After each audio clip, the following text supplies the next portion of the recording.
friends, welcome to Secret of Samayal. இன்னைக்கு நான் பார்க்க போறது ஒரு சூப்பரான புடிங் ரெசிபி. ஒரு ஃப்ரூட் வச்சு நம்ம பார்க்க போறோம்.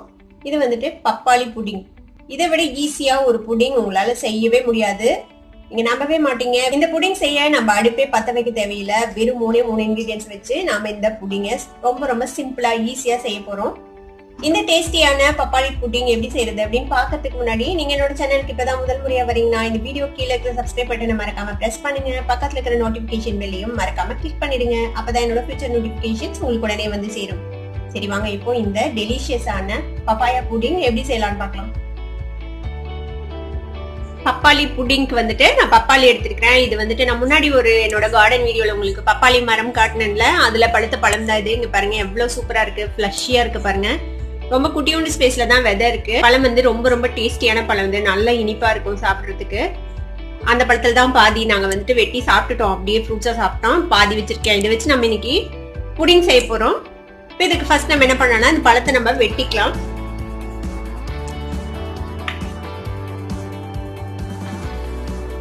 இருக்கிற சீட்ஸை வந்துட்டு நம்ம ரிமூவ் பண்ணிடலாம். இந்த சீட்ஸை காய வச்சு நம்ம திருப்பியும் போட்டோம்னா திருப்பியும் வந்துட்டு மரம் வரும். இதே டைப் மரம் வந்துட்டு நமக்கு கிடைக்கும். நாங்க அப்படிதான் பண்ணுவோம் ஒவ்வொரு சீசன்லயும். ஆனா நாங்க வச்சது எதுவுமே நாங்க போட்டு வந்தது இல்ல, தானாவே முளைச்சது எல்லா செடி மரமும். இந்த மாதிரி ஸ்கூப் பண்ணி எடுத்துருங்க. இந்த சென்டர் பார்ட்ல அந்த ஒரு மாதிரி ஃபைப்ரஸா இருக்கும்ல, அது நமக்கு வேண்டியதுல அதை நம்ம ஸ்கூப் பண்ணி இப்படி எடுத்துடலாம். அதே மாதிரி வந்து ஸ்கின்னையும் வந்துட்டு பீல் பண்ணிடலாம். இந்த மாதிரி நம்ம தோலை ரிமூவ் பண்ணியாச்சு. இப்போ இதை வந்துட்டு நம்ம சாப் பண்ணிக்கலாம். இது வந்துட்டு நம்ம அரைக்க போறோம், அதனால ரஃபா சாப் பண்ணிக்கோங்க.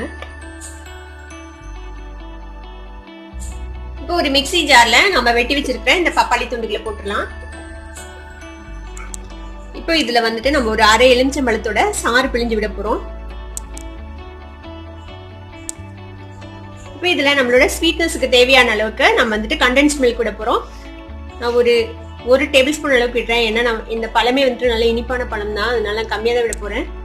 நீங்க உங்களோட டேஸ்ட்டுக்கு எவ்வளவு வேணுமோ அந்த அளவுக்கு டேஸ்ட் பார்த்துட்டு உங்களோட பப்பாளி பழம் எந்த அளவுக்கு இனிப்பா இருக்குது அப்படிங்கறத பொறுத்து நீங்க ஆட் பண்ணிக்கலாம். நான் வந்துட்டு இதுல ஒரு டேபிள் ஸ்பூன் அளவுக்கு கண்டென்ஸ் மில்க் ஆட் பண்ணிருப்பேன். இப்போ வந்துட்டு இதை நம்ம அரைச்சி எடுத்துக்கலாம். இதுல வேற எதுவும் விட வேணாம், தண்ணி எதுவுமே விடக்கூடாது. இப்படியே அரைச்சி எடுத்துக்கோங்க. இந்த மாதிரி நல்ல ஸ்மூத்தான பேஸ்ட்டை அரைச்சி எடுத்துக்கோங்க. இதுல வந்துட்டு கட்டியா அந்த பப்பாளி இல்லாத மாதிரி பாத்துக்கோங்க.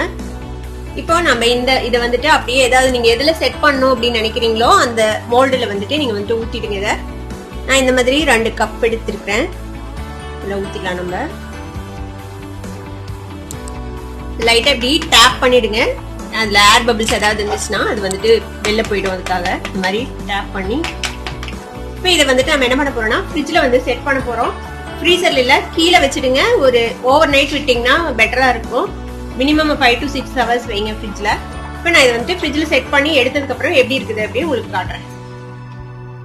நம்ம செட் பண்ணி வச்ச இந்த பப்பாளி புடிங்கை வந்துட்டு நான் ஓவர் நைட் வந்துட்டு உள்ள ஃப்ரிட்ஜ்ல வச்சிருந்தேன். இப்போ பாருங்க நல்லா செட் ஆயிடுச்சு, நல்லா கெட்டியா இருக்க பாருங்க. இப்போ இதை வந்துட்டு நம்ம வந்துட்டு டிமோல்ட் பண்ணி பார்ப்போம் எப்படி இருக்குது அப்படின்னு சொல்லிட்டு.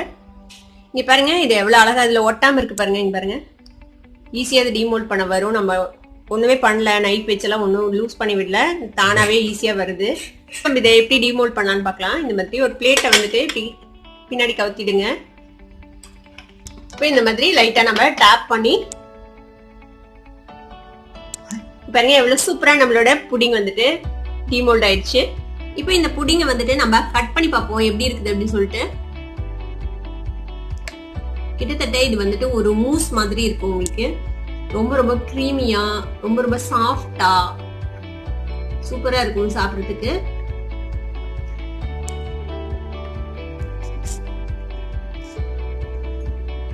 பாருங்க எவ்வளவு கிரீமியா இருக்கு பாருங்க, ஐஸ்கிரீம் மாதிரி பார்க்கவே செம்மையா இருக்குதுல. சூப்பர் டேஸ்டியாவும் இருக்கும் இது சாப்பிடுறதுக்கு. ஒரு ஸ்பூன் வச்சு நம்ம பாருங்க எவ்வளவு அழகா இருக்கு பாருங்க, பார்க்கவே எவ்வளவு லேயரா வந்து சூப்பர் கிரீமியான பப்பாயா புடிங் சூப்பரா இருக்கும். கண்டிப்பா இதை ட்ரை பண்ணி பாருங்க ஒரு வாட்டி. நம்மளோட சூப்பர் டேஸ்டி பப்பாயா புடிங் இப்ப ரெடி ஆயிடுச்சு. இதை நீங்களும் ட்ரை பண்ணி பார்த்துட்டு எப்படி இருந்தது அப்படின்னு எனக்கு கமெண்ட்ஸ் ஃபீட்பேக் கொடுங்க. இந்த வீடியோ உங்களுக்கு பிடிச்சிருந்தா சப்ஸ்கிரைப் பண்ணுங்க, பக்கத்துல இருக்கிற பெல் ஐகானை கிளிக் பண்ணுங்க. அப்பதான் என்னோட நோட்டிபிகேஷன்ஸ் உடனே உங்களுக்கு வந்து சேரும். லைக் பண்ணுங்க, ஷேர் பண்ணுங்க. தேங்க்யூ ஃபார் வாட்சிங் this video viewers. Bye bye. இது அந்த வேக்யூம் இருக்கும் அதனால வர மாட்டேங்குது. பில்டப் போட்டு அது வெளில வர மாட்டேங்குது. ஏன் வர மாட்டேங்க?